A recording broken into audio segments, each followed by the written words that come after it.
Hello, my name is Steven and welcome to my second video in Photoshop. Today we'll be going over basic photo editing tools. So to get started, let's open up a new image. I'll just use this one. And right off the bat you can see in the background here there are quite a few deficiencies in the wall. And maybe this beam right here. So let's zoom in and remove some of these. The way you zoom in is hold down Alt and scroll up. And let's move this a little bit over to the right so we have some more room to work with. So you hold down spacebar and drag it around. So to remove this beam, we want to use the clone stamp tool. Now the clone stamp tool is right here, and what it does is it samples an area and you can paint over another area to remove it. So before we use it, let's make sure the hardness is set to 0. That way we have a soft edge and not a chiseled edge like this, which will make it more obvious that you clone stamp something. So to sample something, we'll hold down Alt, click, and then just paint right over that area. So as you can see, we've removed where that beam was. Let's see what else we can remove. So up here, there's a bit of yellow on the wall. So let's remove this yellow by using this tool right here called the Spot Healing Brush tool. Now the Spot Healing Brush tool removes different objects on skin, such as maybe a scar on your face or arm, and you want to remove it just by painting over it. So what you want to first do is make sure your brush is about the same size as the object you want to remove. And the way you resize the brush is right bracket to make it bigger and left bracket to make it smaller.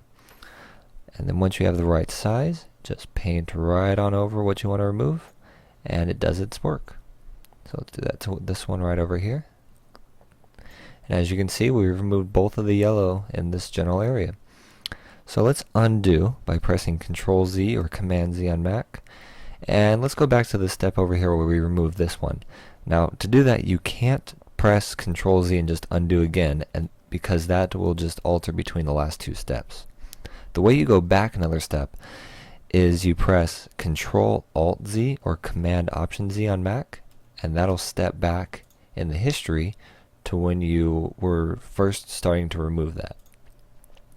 So let's remove this using the Healing Brush tool. Now the Healing Brush tool works very similar to the Clone Stamp tool, except that on the Healing Brush tool it uses the texture behind what you want to remove and just replaces it with a similar color and texture to what's up here. So let's sample from there and paint right on over that. And I got a little bit of this over here again, so let's paint right over that and do the same thing to this side. So that removed it just as well as the Spot Healing Brush or the Clone Stamp. So another tool that photo editors like to use is the Paintbrush tool to add shadow. So let's go right up under here underneath the window and pull out the brush tool. Let's make sure that the black is in the foreground and make a new layer. Now on this new layer, just take your paintbrush and draw a line where you want the shadow to be. Now if you want your shadow to be chiseled, you make sure your brush is hard. If you want your shadow to have a soft edge, you make sure it has a soft chisel or hardness, sorry. And then from there, on that layer, you want to change the opacity down until it's at the correct darkness for how much you want the shadow to show. So for example, we'll put it at about 40. And now we've added a shadow right here. And the best part about this is if you've gone too far over on the edges, you can pull out the eraser tool right here and just erase the edges to make sure it fits right underneath the window. You can also do this with highlights by switching the white to the foreground and doing the same thing, or you can use the Burn and Dodge tool. Now on the Burn and Dodge tool, you can do basically the same thing. To make sure you don't ruin your original photo, drag your photo down to a new layer and that'll copy it. From here, you want to pull out the Burn tool. Now the Burn tool is this little hand right here. And the burn tool, what it does is it adds darkness to whatever you paint using the amount of exposure you give it. So if we give it about a 50 exposure, it will be about this dark right here. If we want it to be a little bit darker, let's undo. We can go to 100% and drag there, and it's a bit darker. If we still want it darker than that, just run it over a second time. Now, the reason I made a new layer was to make sure we don't ruin the original picture, and so that we can erase the edges if we went too far. And that way you're not erasing and there's nothing behind it. Now, the dodge tool, on the other hand, the dodge tool makes the area you paint brighter. Now, this is useful for adding contrast to your image to make it have more depth. You find the shadows and the highlights in your picture, and you just paint over the highlighted areas with the dodge tool and paint over the dark areas with the burn tool. And that'll add an overall contrast to your image. Another tool that people like to use is the blur tool. Now that's to make things in the background appear more blurry, as if you were using a smaller f-stop. Now there are two ways to doing this. You can use one of the select tools, so for instance we can use the circle tool and just select the area we want to be blurred and press Control D or Command D to deselect. Or you can use one of these tools, the lasso tool or the polygonal lasso tool or magnetic one. I always prefer the polygonal because you can just click and select the area you want. And to make sure that your blur doesn't interfere too much with the area you don't want blurred, make sure you have a little bit of a feather on here. So I put a 20 feather on there, and that'll just give it a softer edge. So let's just click a line around these palm trees back here and just go up and finish the selection. And now we have this area selected. From there, you want to go to Filter, Blur, and then choose Gaussian Blur and choose your amount. Now from here you can see that it blurs it a little bit or a lot depending on how much you pick. So we'll just put it at about 2.5 and press Control D or Command D to deselect, and now you notice that the background is a little bit blurry as if it was at a shorter f-stop.